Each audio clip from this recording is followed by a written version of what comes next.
Welcome back to this class. I am Mr. Nelson Tienodero, and we are doing the Betrayal in the City, the study of the city. We have looked at the setting, the author, and we are now doing lecture 9, which is based on continuation of the themes. So the next theme is hopelessness or disillusionment. To be disillusioned is to be disappointed when you realize that something is not as good as you had expected, to a point of completing, losing hope and giving up. The masses in Kafira are disillusioned by the state of affairs in their country. Moses says that they had waited for the kingdom for years. Then it was said it had come, but it was all an illusion.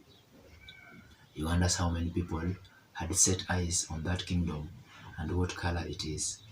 According to Moses, it was better while they waited for the kingdom because they had hope. Now they have nothing to look forward to. He feels that they have killed the past and are busy killing the future. He says in the past, they had celebrations once a year and they had a reason to celebrate. But now, there is nothing to celebrate about. People are busy shedding blood everywhere.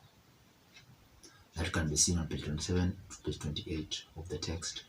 The masses have resigned to their fate after realizing the futility of fighting the government.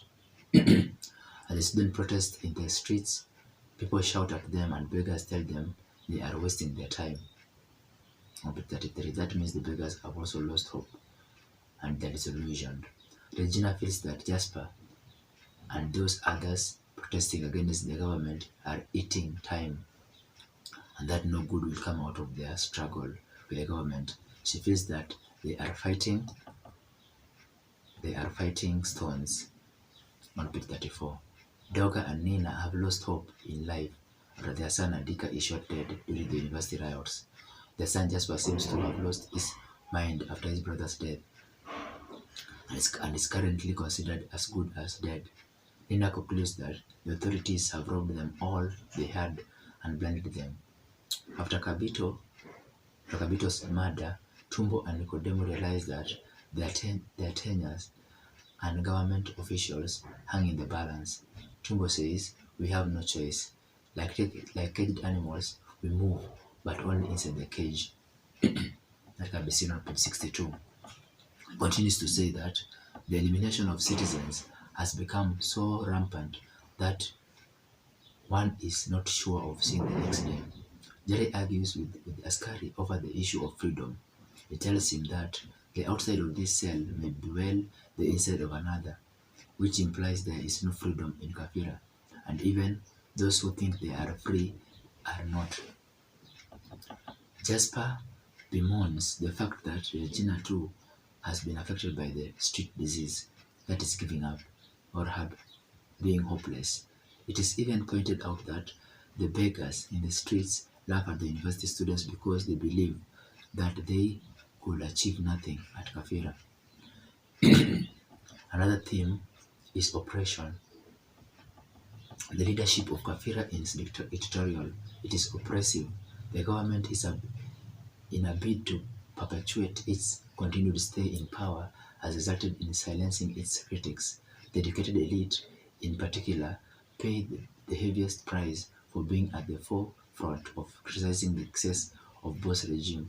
Assassinations, arrests, imprisonments, and torture of prisoners are the order of the day. Boss must always have his way and will eliminate anyone who appears to be a stumbling block to his schemes. He does not entertain any freedom of expression, whatever kind. For example, the academic staff members should not sweep in public for whatever reason, and if they do, they end up in prison like Moses. Freedom of expression is curtailed. Jerry says the outside of this cell may be the inside of another cell. Prisoners are not allowed to ask questions. It only makes one's life more unbearable and miserable.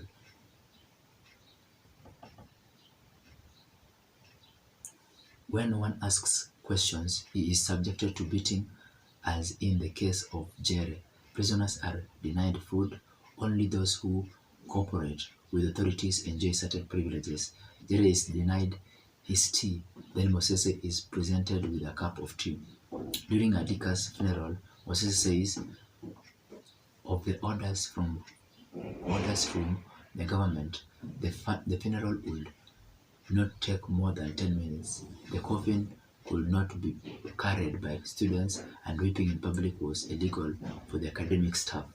When Mosese protested against this high-handedness, he is arrested and imprisoned on trumped-up charges of possessing illegal drugs.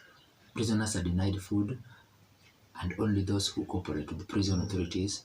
In a bid to secure a conviction for Mosese, his sister Regina is subjected to a beating by soldiers as people watch, forcing her to give evidence against him. As a result, the beating, she loses hearing in one of her ear. Doga and Nina lose their lives after protesting the government's decision to prevent them from conducting the shaving ceremony for their late son Adika. Tumbo and Nicodemo know that Mulili killed Capito, but they cannot say anything about it. Like caged animals, we move but inside the cage.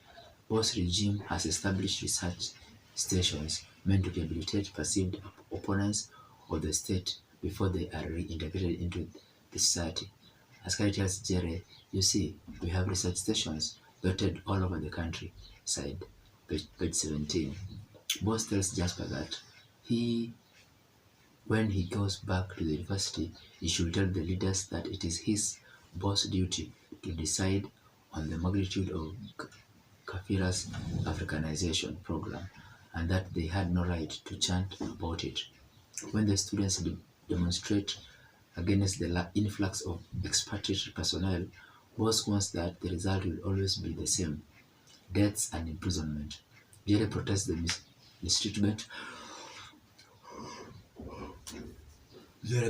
mistreatment of Nina and Doga by the government.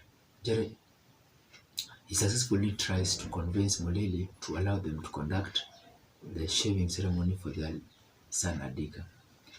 An altercation ensues between him and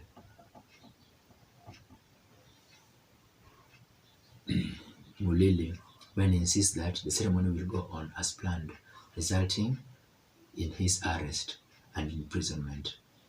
Jasper's unstable state of mind can be attributed to the physical as well as psychological suffering he has undergone. He has been arrested twice, first during the burial of his brother,